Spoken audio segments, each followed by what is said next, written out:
Hello friends, स्वागत है आप सभी का आपके अपने यूट्यूब चैनल पर। आज हम लोग क्लास करने वाले हैं सामाजिक विज्ञान की पेपर सेकंड के लिए।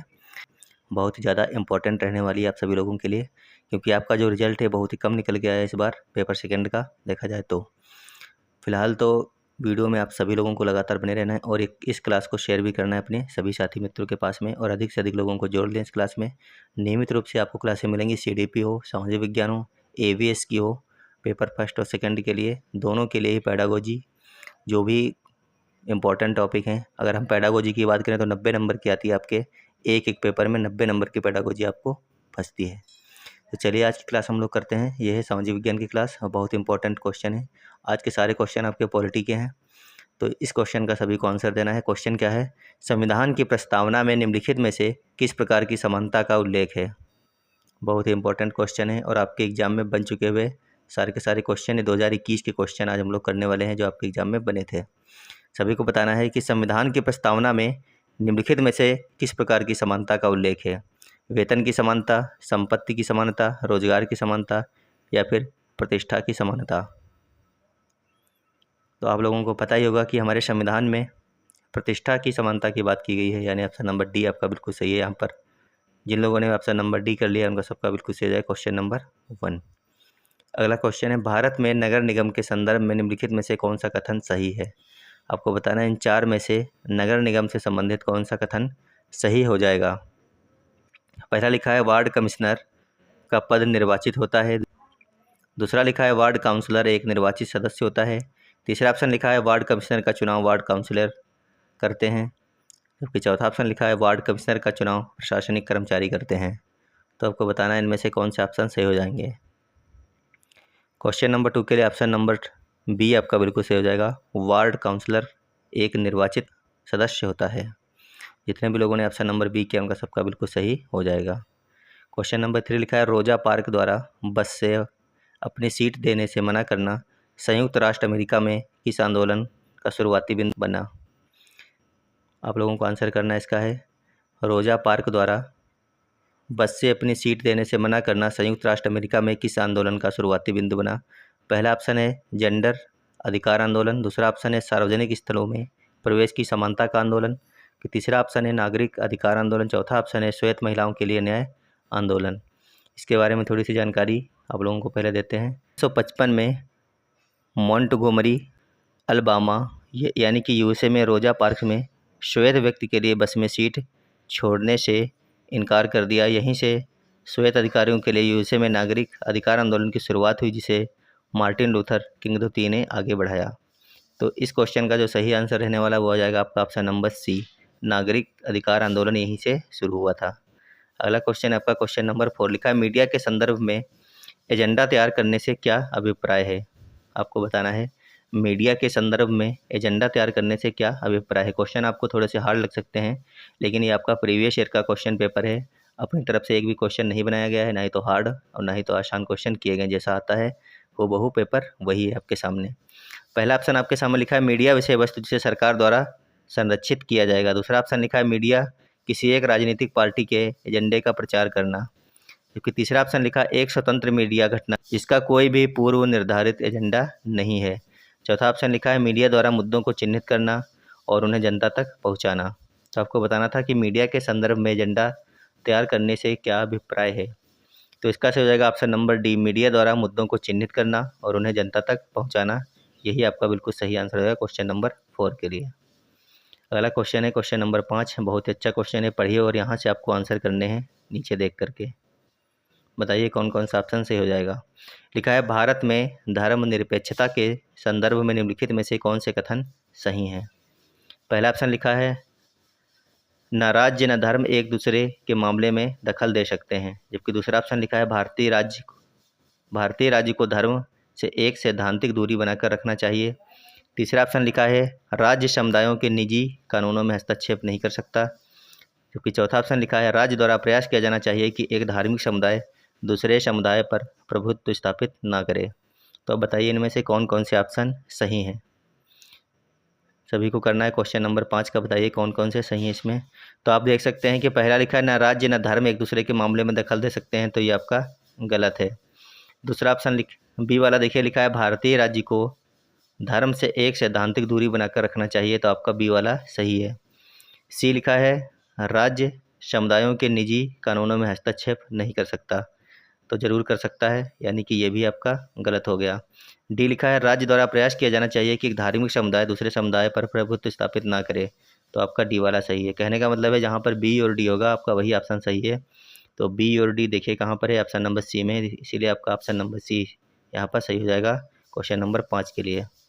अगला क्वेश्चन एक बार देख लीजिए, यहाँ पर थोड़ा सा इसके बारे में लिखा है भारतीय संविधान में कहा गया है कि भारतीय राज्य धर्मनिरपेक्ष रहेगा। भारत में धर्मनिरपेक्षता के संदर्भ में राज्य द्वारा प्रयास किया जाना चाहिए कि एक धार्मिक समुदाय दूसरे समुदाय पर प्रभुत्व स्थापित ना करे। भारतीय राज्य को धर्म से एक सैद्धांतिक दूरी बनाकर रखना चाहिए।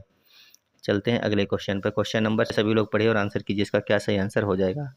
लिखा है 1952 से 2019 तक भारतीय संसद में निम्नलिखित में से किनके लिए आरक्षण था। पहला ऑप्शन लिखा है अनुसूचित जातियाँ, दूसरा ऑप्शन लिखा है एंग्लो भारतीय समुदाय, तीसरा ऑप्शन लिखा है महिलाएं, चौथा ऑप्शन लिखा है अनुसूचित जनजातियाँ। तो आपको बताना था 1952 से 2019 तक के बीच में। महिलाएं अभी आपको छोड़ देना है, ये अभी नया कानून बना है, इसको यहाँ पर नहीं जोड़ा गया था 2021 का जब पेपर हुआ था। महिलाओं को हटा करके आपको आंसर करना है। अभी अगर आप वर्तमान में ये क्वेश्चन बनेगा तो महिलाएं भी इसमें शामिल हो जाएंगी, लेकिन उस समय महिलाएं शामिल नहीं थी। तो आपका इसमें जो सही आंसर रहने वाला है वो हो जाएगा आपका ऑप्शन नंबर ए, बी और डी। ए, बी और डी देख लीजिए, जहाँ पर भी होगा ए बी डी वही आपका सही है। तो ऑप्शन नंबर सी में है ए बी डी, इसीलिए आपका ऑप्शन नंबर सी यहाँ पर सही हो जाएगा। 1952 से 2019 तक भारतीय संसद में निम्नलिखित में से किनके लिए आरक्षण था। तो अनुसूचित जाति के लिए था, भारतीय एंग्लो के लिए था और अनुसूचित जनजातियों के लिए भी था। लेकिन महिलाओं के लिए जो आरक्षण बना है वो देखिए यहाँ पर लिखा है, वो अभी नारी शक्ति वंदन अधिनियम 2023 जो पारित हुआ है उसके माध्यम से बनाया गया, उसके पहले ये नहीं था, इसीलिए वहाँ पर जो है 3 ऑप्शन आपके सही हैं। लिखा है यह लोकसभा राज्यसभा, यहाँ से देखिए आप लोग, लिखा है लोकसभा राज्य विधानसभा में राष्ट्रीय राजधानी क्षेत्र दिल्ली की विधानसभा में महिलाओं के लिए सभी सीटों में से 1/3 सीटें आरक्षित करता है। नारी शक्ति वंदन अधिनियम जो ये बनाया गया है ये। चलते हैं अगले क्वेश्चन पर। क्वेश्चन है आपका federal court of India dot dot का पूर्ववर्ती है। आपको बताना है कि जो आपका फेडरल कोर्ट ऑफ इंडिया है ये किसका पूर्ववर्ती है। सर्वोच्च न्यायालय का है, बॉम्बे उच्च न्यायालय का है, दिल्ली उच्च न्यायालय का, या फिर अंतर्राष्ट्रीय न्यायालय का है। तो फेडरल कोर्ट ऑफ इंडिया जो है वो सर्वोच्च न्यायालय का ही पूर्ववर्ती है। आपको जो आपका सर्वोच्च न्यायालय है उसी को पहले कहते थे फेडरल कोर्ट ऑफ इंडिया, इसीलिए इसका जो है ऑप्शन नंबर ए बिल्कुल सही हो जाएगा, सर्वोच्च न्यायालय। अगला क्वेश्चन है क्वेश्चन नंबर 8, सभी लोग पढ़िए और आंसर कीजिए इस क्वेश्चन का। लिखा है भारतीय संविधान के अनुच्छेद 39A के तहत राज्य का यह कर्तव्य है कि वह अपने नागरिकों को उपलब्ध कराए सरकारी विश्वविद्यालयों में आरक्षण, कानूनी सहायता, सार्वजनिक वितरण प्रणाली, या फिर धार्मिक उपासना की जगहों पर प्रवेश। तो आप लोग बताइए इसका सही आंसर क्या हो जाएगा। तो क्वेश्चन नंबर 8 के लिए ऑप्शन नंबर बी आपका बिल्कुल सही हो जाएगा। 39A में कहा गया है कि राज्य उनको कानूनी सहायता प्रदान कराएगा। देखिए इसके बारे में। चलते हैं अगले क्वेश्चन पर। क्वेश्चन नंबर 9 आपका लिखा है न्यायमूर्ति राजेंद्र सच्चर कमेटी द्वारा 2005 में किस समुदाय के आर्थिक व सामाजिक हाशियाकरण पर अध्ययन किया गया था। सभी लोग इसका आंसर कीजिए एक बार। वह समुदाय कौन सा था, सिख था, पारसी था, मुस्लिम था, या फिर ईसाई था। न्यायमूर्ति राजेंद्र सच्चर कमेटी द्वारा 2005 में आपको बताना है कि समुदाय के हाशियाकरण पर अध्ययन किया गया था। क्वेश्चन नंबर 9 का ऑप्शन नंबर सी हो जाएगा बिल्कुल सही। क्या हो जाएगा, मुस्लिम समुदाय हो जाएगा आपका यहाँ पर सही आंसर। यहाँ पे लिखा है कि मुस्लिम समुदाय की सामाजिक, आर्थिक और शैक्षणिक स्थिति का जायजा लेने के लिए सरकार ने 2005 में न्यायमूर्ति राजेंद्र सच्चर की अध्यक्षता में एक उच्च स्तरीय समिति का गठन किया था। चलते हैं अगले क्वेश्चन पर। क्वेश्चन नंबर 10 आपके सामने है, पढ़िए और इसका आंसर कीजिए सभी लोग, क्या सही आंसर हो जाएगा। सारे के सारे क्वेश्चन प्रीवियस ईयर क्वेश्चन है। क्लास अच्छी लगे तो वीडियो को लाइक करके शेयर कर दीजिए साथी मित्र के पास में, और नियमित रूप से आपको ये क्लासें लेनी है।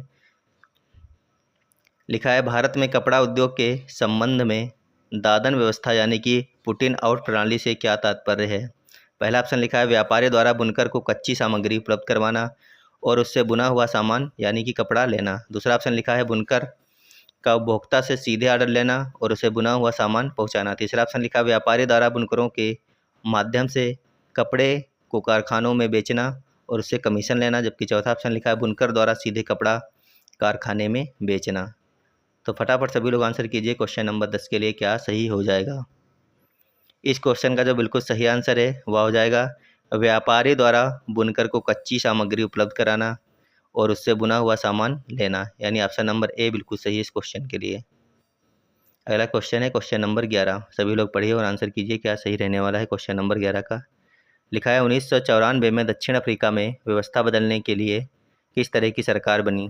रंगभेद सरकार थी, अल्पसंख्यक सरकार थी, राजशाही सरकार थी या फिर लोकतांत्रिक सरकार थी? सभी को आंसर करना है क्वेश्चन नंबर 11 का। 1994 में दक्षिण अफ्रीका में व्यवस्था बदलने के लिए जो सरकार बनी थी वह थी लोकतांत्रिक सरकार। कौन सी थी? लोकतांत्रिक सरकार थी। ऑप्शन नंबर डी बिल्कुल सही हो जाएगा क्वेश्चन नंबर 11 के लिए। क्वेश्चन नंबर 12 है भारत में महिला रोजगार को प्रोत्साहित करने के लिए कानून है जिनके तहत यह अनिवार्य है कि जिस संस्था में 30 से अधिक महिला कर्मचारी काम करती हैं वहाँ डॉट डॉट होना चाहिए। क्या होना चाहिए? शिशु सदन, सैनिटरी पैड निकालने की मशीन, महिला अध्यक्ष या फिर यातायात? तो बहुत ही इंपॉर्टेंट क्वेश्चन है ये और आप लोग इसका आंसर कर ले जाएंगे। इस क्वेश्चन का सही आंसर क्या होगा? ऑप्शन नंबर ए शिशु सदन, यानी कि जहाँ पे बच्चों को रखा जाता है, पूरी उनकी देखभाल होती है, उनके खिलाने पिलाने की व्यवस्था होती है, उनके लिए आया नियुक्त की जाती हैं। तो ऑप्शन नंबर ए आपका बिल्कुल सही हो जाएगा। अगला क्वेश्चन है क्वेश्चन नंबर 13। सभी लोग पढ़िए और आंसर कीजिए। लिखा है सामाजिक विज्ञान के शिक्षण शास्त्री अब उच्च प्राथमिक स्तर पर पढ़ाते वक्त नागरिक शास्त्र शब्द का प्रयोग क्यों नहीं करते? पहला देखिए लिखा है नागरिक शास्त्र एक खास औपनिवेशिक अतीत से पनपा हुआ है और इसलिए इसे बदलने की ज़रूरत है। दूसरा ऑप्शन लिखा है आपके सामने इसने एक आलोचनात्मक दृष्टिकोण समाहित किया है। जबकि तीसरा ऑप्शन लिखा है संस्थाओं और कार्यक्रमों का विवरण देने पर ही केंद्रित था। जबकि चौथा ऑप्शन लिखा है इसने इस विषय के दायरे का संकुचित रखा था। इसने इस विषय के दायरे को संकुचित रखा था। तो क्वेश्चन नंबर 13 को आप लोगों को बताना है कौन सा ऑप्शन सही होने वाला है। क्या इसमें चारों सही हैं या फिर कोई 2 सही हैं या फिर कोई 3 सही हैं? तो फटाफट आंसर कीजिए कौन कौन सा सही है। तो अगर इसमें सही की बात करें तो इसमें ए सी डी आपका सही हो जाएगा। ए सी डी यानी कि आपका बी वाला इसमें गलत है, बाकी आपके तीनों सही हैं। देख लीजिए ए सी डी जहाँ पर होगा वही आपका सही हो जाएगा। तो ए सी डी आपके ऑप्शन नंबर सी में है, इसीलिए आपका ऑप्शन नंबर सी बिल्कुल सही हो जाएगा। आप लोग बताइएगा कि आप लोगों को क्लास कैसी लगी और अगर अच्छी लगी हो तो कमेंट करके बताना कितने क्वेश्चन आपके सही निकले। वीडियो को लाइक करना और चैनल को सब्सक्राइब करके अपने साथी मित्रों के पास में आपको शेयर करना है इस क्लास को। और आप लोगों के लिए CDP की क्लास, सामाजिक विज्ञान की क्लास नियमित रूप से आपको मिलने लगी है। आप लोग लगातार देखते रहिएगा क्योंकि एक दिन में पढ़ करके आपका CTET क्लियर नहीं होने वाला है। एग्जाम का पैटर्न दिन प्रतिदिन हार्ड होता जा रहा है, आप लोग ये चीज़ नोटिस ही कर चुके हैं और रिजल्ट भी बहुत ही कम आ रहा है। इसीलिए आपको नियमित रूप से प्रैक्टिस करनी है दिन प्रतिदिन। मिलेंगे अगली क्लास में, जब तक के लिए धन्यवाद, बाय बाय।